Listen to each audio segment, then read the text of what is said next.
Hello everyone, today we are going to proceed to the next lesson, which is the political self. We prepared an outline for us to follow. First, we are going to tackle the meaning of political self.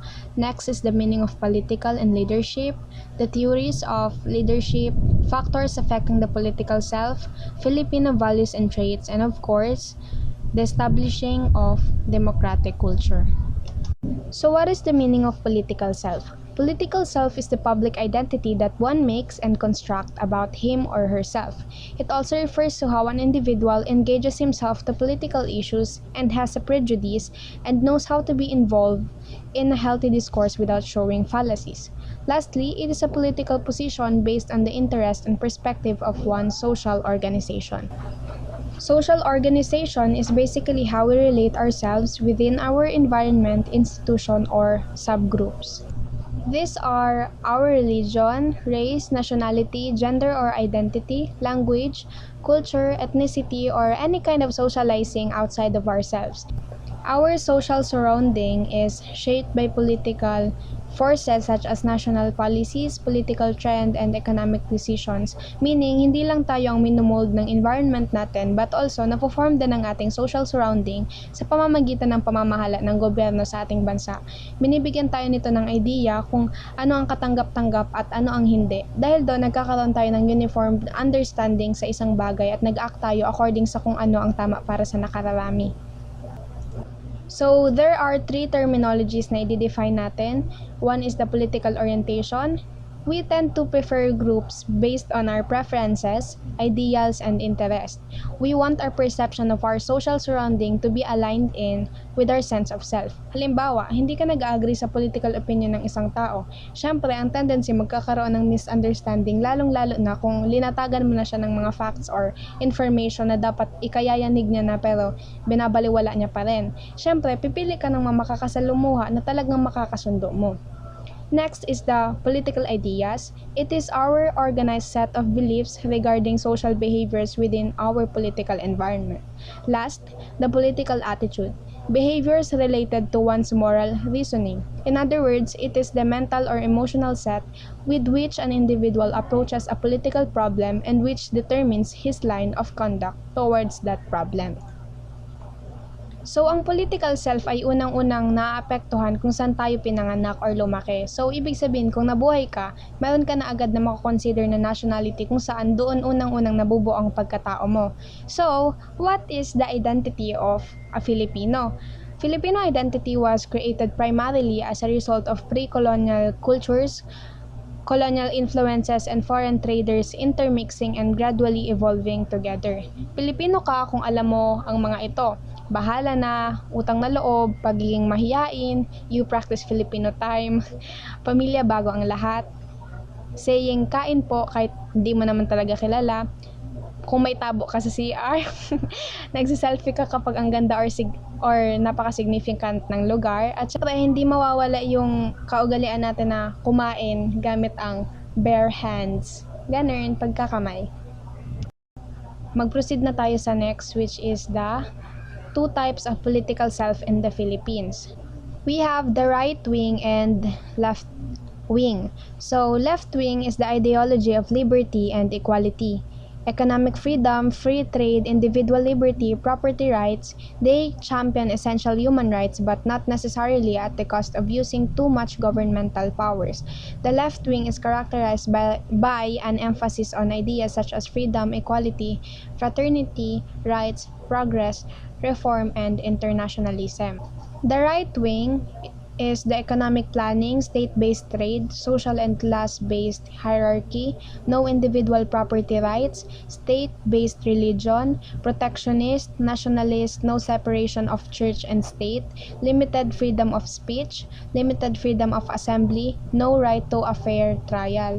People or groups that have conservative views, that generally means they are disposed to preserving existing conditions and institutions, or they want to restore traditional ones and limit change. Generally, The left wing is characterized by an emphasis on ideas such as freedom, equality, fraternity, rights, progress, reform, and internationalism, while the right wing is characterized by an emphasis on notions such as authority, hierarchy, order, duty, tradition, reaction, and nationalism. Political and leadership.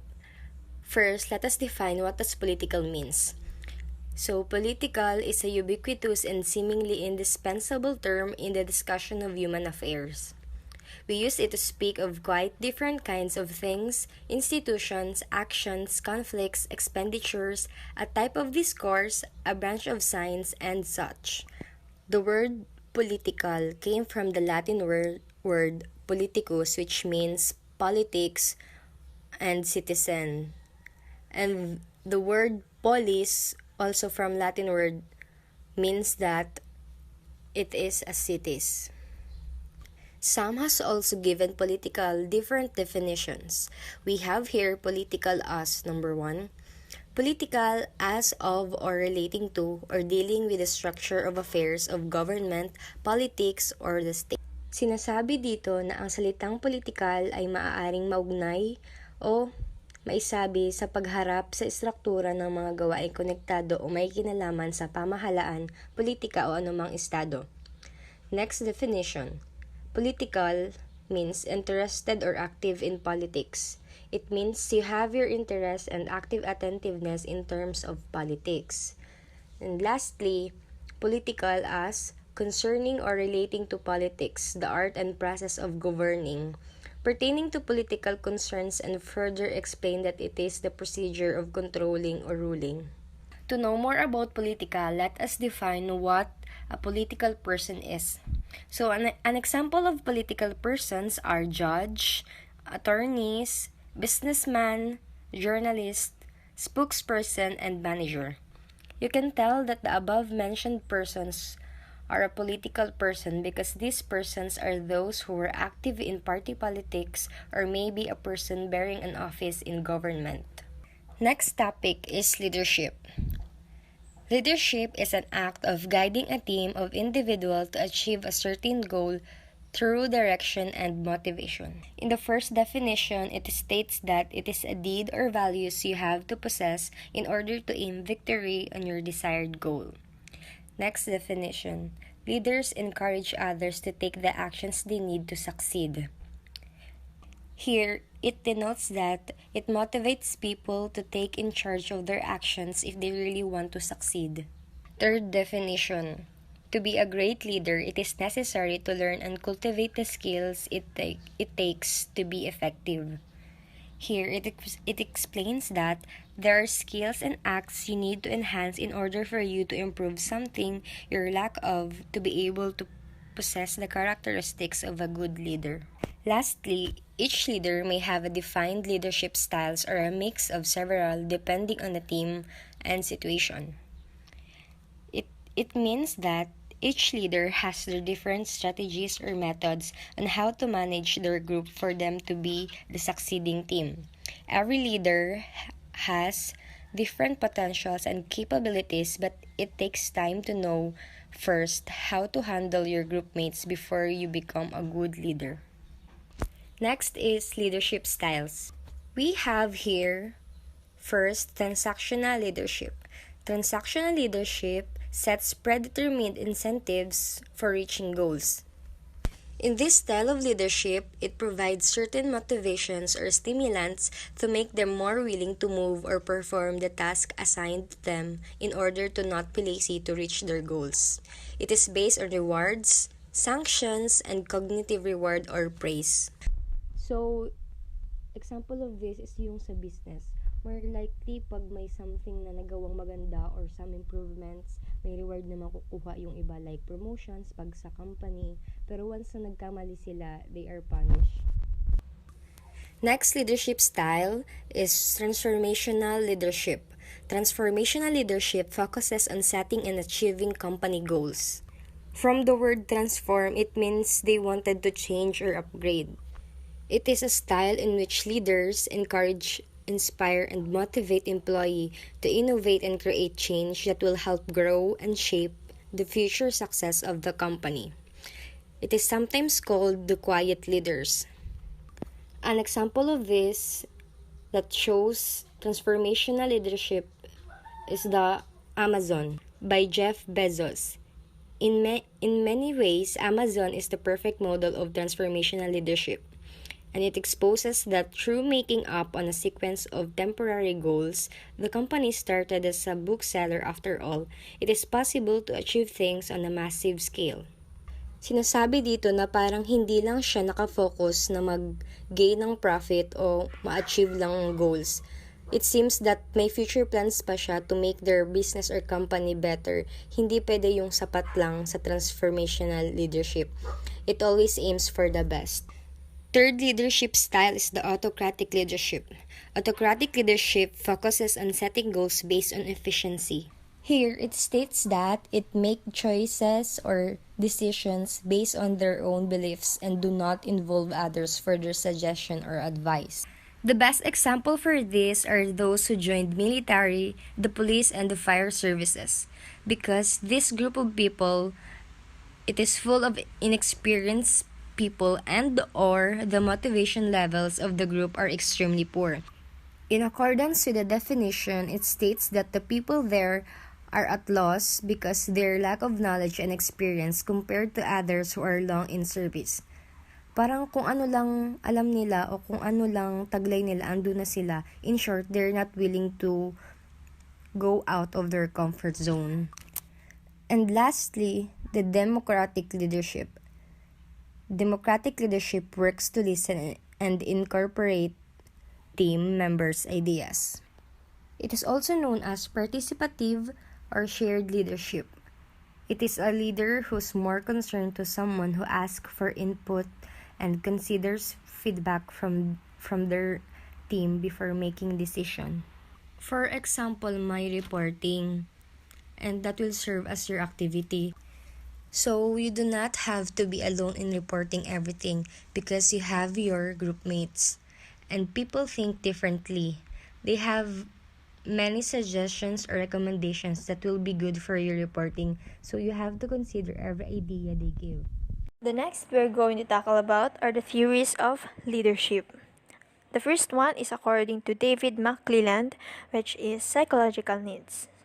He believed that we have three psychological needs, namely need of power, need for affiliation, and need for achievement.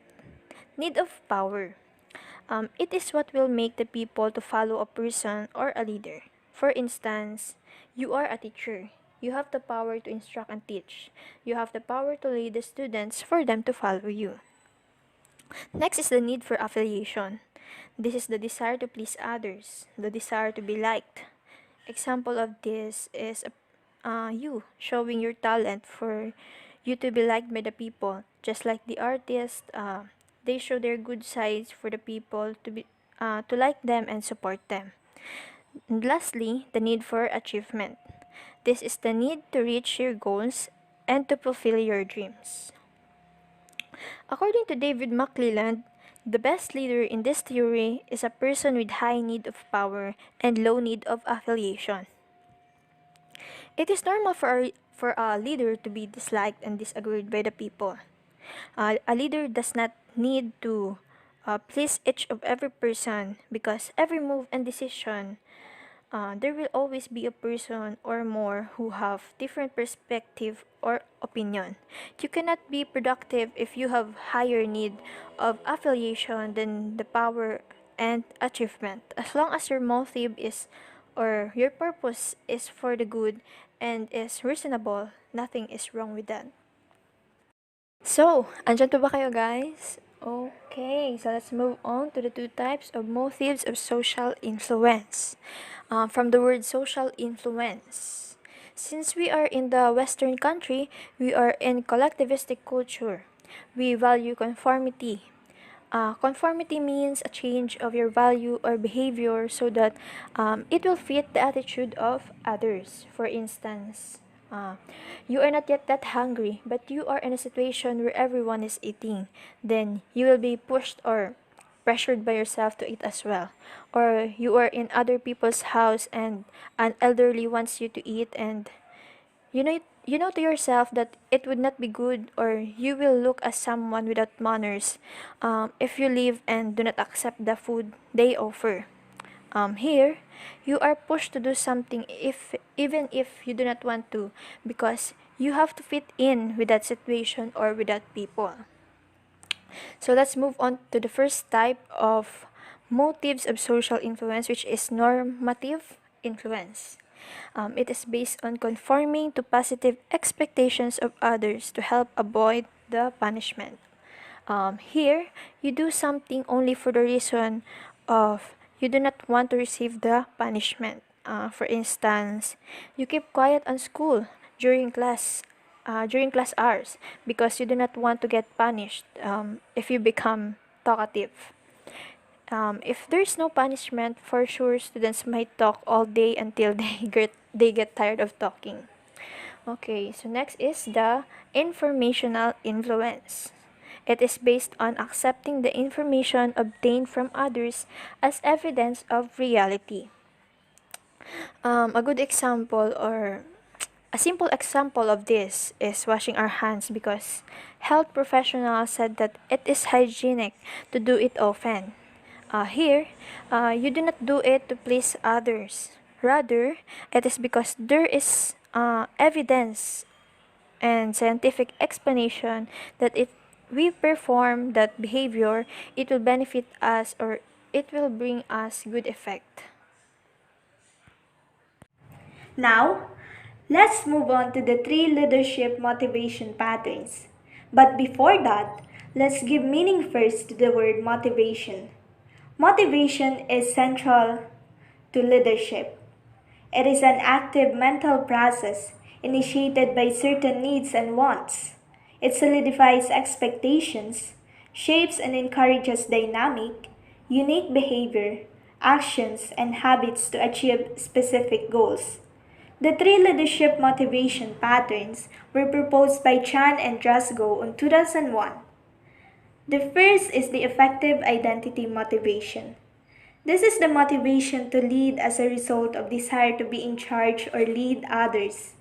This motivation comes from whether the individual enjoys to be leading and genuinely see themselves as a leader.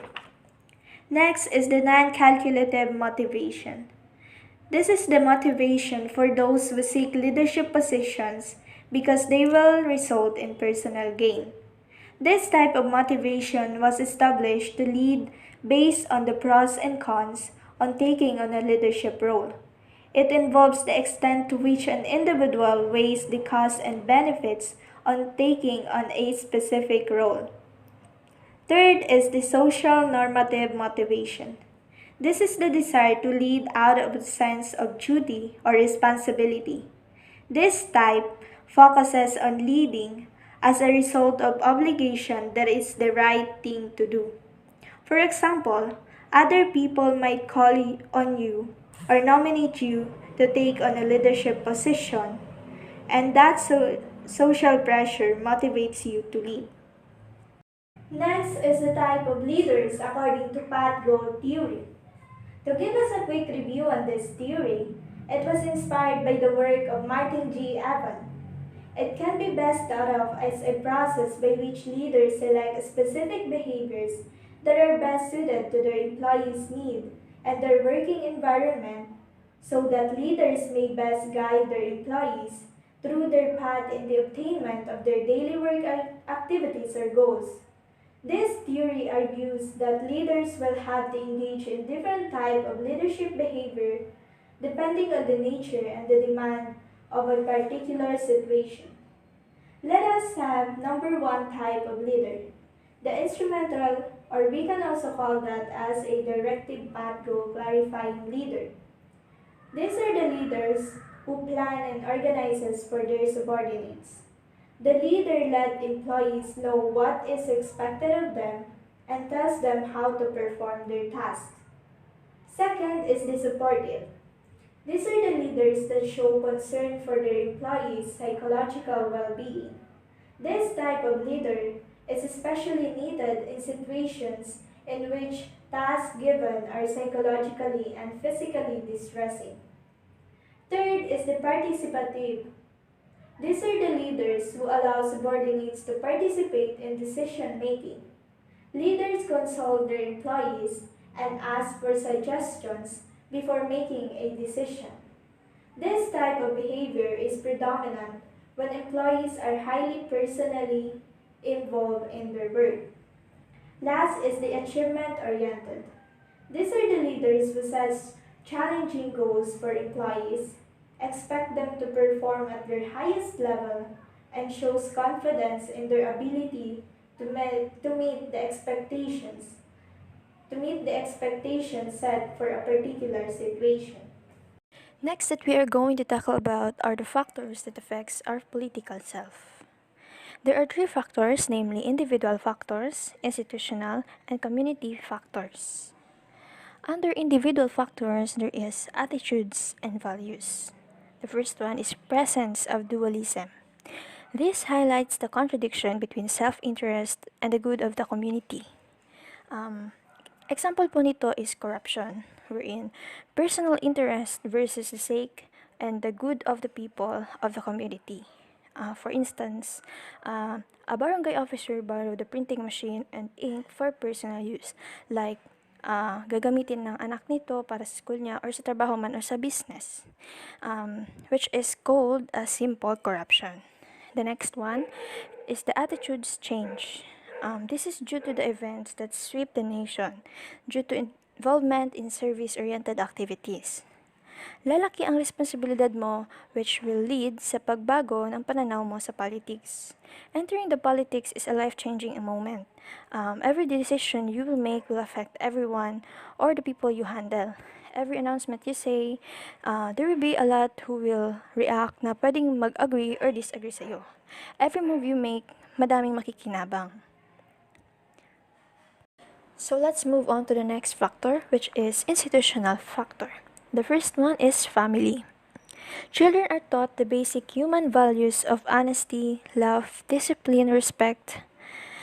But notions of community are confined to the family, and the concept of public good tends to be left out of family values. So, the basic unit of community is the family, as we all know. At ang family ang humuhubog sa ating view, beliefs, behaviors, and personality, which we are honed and results to how we react or how we view things in society, like kung sino ang iboboto, ano ang tingin natin sa isang specific politician.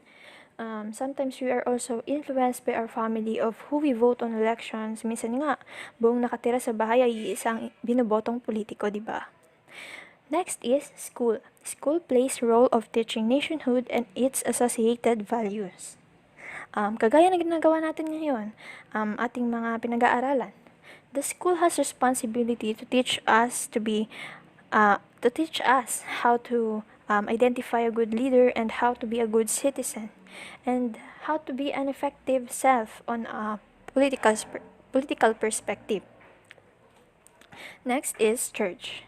The basic function of church is to be involved in every facet of the life of a believer. Christ looked at the needs of the people, provided it, and then began to preach out the good deeds. Though sinasabi nga na hindi pwedeng pagsamahin ang perspectives and beliefs of the church and the government. There are decisions of the government that is not aligned with the church perspectives. For example, is the divorce, wherein religion is against it. Next is media. Provides venues for the discussion of issues and exposing anomalies in the conduct of public affairs. So, we all know naman that through media, we got the chance to have access informations even in distant places. It has been part of our lives where it helped us to be socially aware on what is happening around us, just like in politics. It has been the easiest way para ilabas ang mga baho ng mga politiko, pati na din ang mga issues sa ating bansa. But we need to know how to identify if the information has or if the information is fact or not. Next is the government. It provides the frameworks and the environment for the exercise of rights and the fulfillment of social obligations. So we all know naman na we should know our rights and obligations. So let's move on to the last factor, which is community factor. The degree or lack of identification with a nation depends, among others, on the type of community to which one belongs and the extent to which it is served by or benefits from instruments of the states. Community is part of the politics. No matter how big or small it is, it influences ourselves. The way the community leaders govern the area, the people's perspectives regarding the politics, to whom the people in the area supports, and etc. Affects our political selves. A good day to everyone. Our identity as an individual and as a nation marks our distinctiveness and solidifies our sense of pride. And so we ask, what distinctive values and traits do we have as a people and as a nation? Today, I will discuss if how did these identities turn up in our communities and our institutional system. Our historical experience provides a profound trace of how our identifying values and traits have developed. In the pre-colonial era, the Filipinos were free. Ang sistema ng isang gobyerno ay malawak sa isang maliit na unit na tinatawag na balangay. Balangay is a term derived from a wooden boat used by a community of families para sa kanilang pamumuhay. Manuel Lopez de Legazpi is a Spanish colonizer. Made a kinship pact, the Sanduguan, with the native chieftain Sikatuna of Bohol. The pact was initially understood as a mutual promise, like blood brothers, of helping one another in times of need. The blood compact was primarily grounded on a Filipino value of katapatan, or true to one's promise. For over 3 centuries, the Filipinos helped the colonizer build their military forces, paid taxes, joined their civil guards. However, the Spanish colonizers did not remain faithful to the pact that they have agreed with Filipinos. They required the natives to render forced labor, monopolize the market by determining the price of farm products produced by the native. They have limited the freedom of natives and kept Filipino ignorant. Toward the end of 3rd century, under Spanish colonial rule, Indios, or the Filipino natives, have manifested the value of katapangan, or courage, to fight back against the oppressive rule of the colonizer and reminded themselves to be faithful to their traditional values and traditions of the prosperous Balangay. Dr. Sarisal used his talents and skills as a poet and as a writer to enlighten Filipinos about the oppressive structures brought by the colonizers. He burned in them the spirit of pagkamakabayan, or patriotism, once again after centuries of hopelessness and desperation. His novel, Noli Matangere and El Filibusterismo, candidly depicted the worsened tyranny, oppression, and dominant Filipinos under colonial rule. The last poem written by Rizal, which is Mi Ultimo Adios, seemed to be favor the armed wing of the same revolutionary struggle of Andres Bonifacio. This philosophy honors more than just the social contract existing between the brothers, the colony, and the colonizers.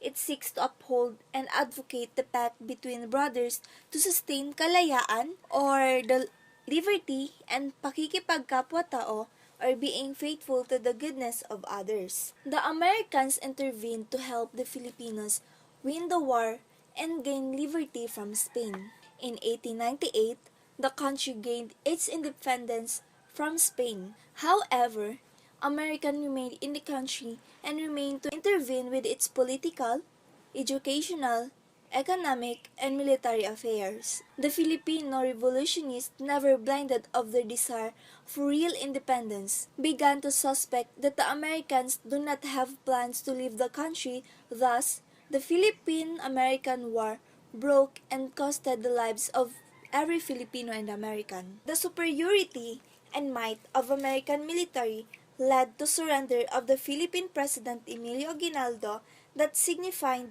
the end of the revolutionary struggles of Filipinos. The desire for freedom was still burning in the heart of every Filipino. This led to political pragmatist Manuel L. Quezon to bring the fight to the U.S. Congress and eventually won the Jones Law. Then he became the Commonwealth President, and in 1946, the country finally received its independence. Filipino traits underlie Filipino values, pakikipagkapwa-tao. So we Filipinos, we treat others with respect and dignity. We treat others and shares identity on a consciousness of others. We are also family-oriented. Kung ikukumpara natin sa ibang bansa, yung mga matatanda or mga lola at lolo natin na matatanda is inaabandono na nila at pinapaalaga yung sa center. Pero tayo, pinapahalagahan natin yung mga lola at lolo natin at tayo mismo ang nag-aalaga sa kanila. Flexibility and adaptability and creativity or diskarte. So tayong mga Pilipino, kahit wala tayong pinag-aralan, basta tayo may diskarte, is umaasenso tayo sa buhay.